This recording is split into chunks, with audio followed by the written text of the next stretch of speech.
This is my little baby bluebird. He fell out of his nest today. His nest was in one of the pole support beams at our school. And I've been watching the mother feeding him for about a week. And this little guy I found on the ground today. And I'm about to put him back in, but I wanted everybody to see the little bird before he went back in to the nest. You can hear him chirping. Let's see.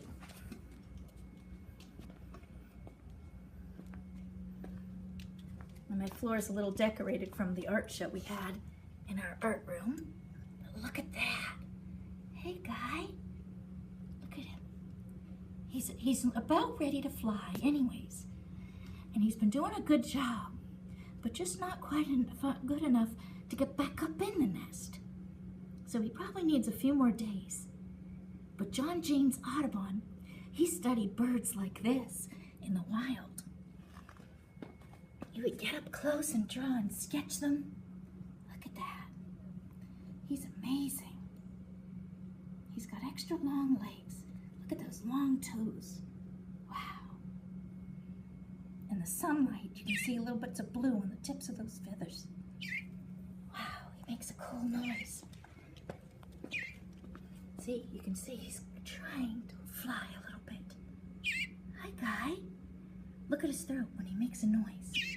Oops. His throat moves a little. Okay. He's saying, what are you doing? You're not my mama. Whoopsie.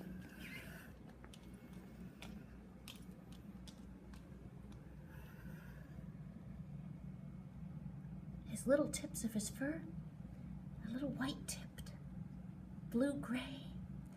You can see around his beak, it's a little bit of yellow. Did you notice his throat, how it moved? It made a little movement as he made his little squeak. Hi, guy. Hi, guy. Okay, it's time to put him back. He's hopping, hopping, hopping.